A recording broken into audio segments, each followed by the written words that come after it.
नमस्कार आप सभी को। नवरात्रि की ढेर सारी शुभकामनाएँ। सबके जीवन में माँ दुर्गा की, माता भगवती की आशीर्वाद कृपा सदैव बरसता रहे। इस नवरात्रि के एंड में रामनवमी भी मनाया जाएगा और ये पहला रामनवमी है राम मंदिर की स्थापना के बाद का। तो भगवान प्रभु श्री राम का हम सभी के जीवन में आशीर्वाद बरसता रहे, सबके जीवन में अच्छाई आए और धरती पर पुनः से युग निर्माण सफल हो और राम राज्य की स्थापना हो। ऐसी शुभकामना के साथ मैं आज के लिए अपना बात आरंभ करता हूँ। आज का हमारा विशेष टॉपिक है नवरात्रि साधना। अगर हम दोनों को अलग करके देखें, नवरात्रि को और अलग साधना को अलग करके देखें, तो दोनों का मीनिंग कहीं ना कहीं एक जैसा निकल के आता है। साधना मतलब अपने आप को साधना, अपने मन को, अपने विचारों को, अपने इंद्रियों को, अपने कर्मों को साधना, अपने जीवन को साधना। हमारे परम पूज्य गुरुदेव ने कहा है कि अपने जीवन में आगे बढ़ने के लिए आप साधना करो।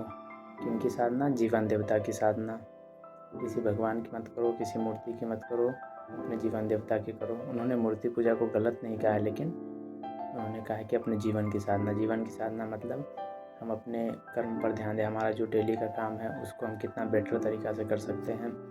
हमारा विचार कैसा होना चाहिए? हमारा विचार अच्छा हो, जो किसी दूसरे को दुख ना दे, किसी दूसरे को कष्ट में ना डाले, किसी दूसरे को परेशानी में ना डाले। तो ऐसी हमारे विचार की साधना हो।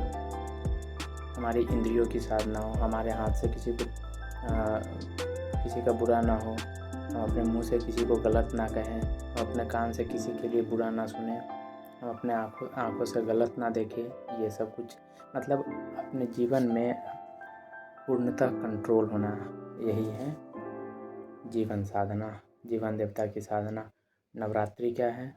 ये नवरात्रि ये विशेष समय है जब एक साधना का काल चलता है, जिसमें माता की विशेष आराधना की जाती है, भगवती देवी की विशेष आराधना की जाती है, जिससे हमें शक्ति मिलती है।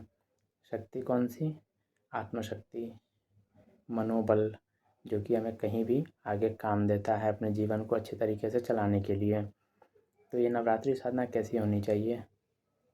नवरात्रि साधना करने का बहुत ही सिंपल सा टेक्निक है, बहुत ही सिंपल सा तरीका है कि इस नवरात्रि में हम जितना हो सके अपने आप को भगवान के पास बैठाएं, उनके अच्छे विचारों को ग्रहण करने का प्रयास करें, अपने अंदर अच्छे विचारों को धारण करें।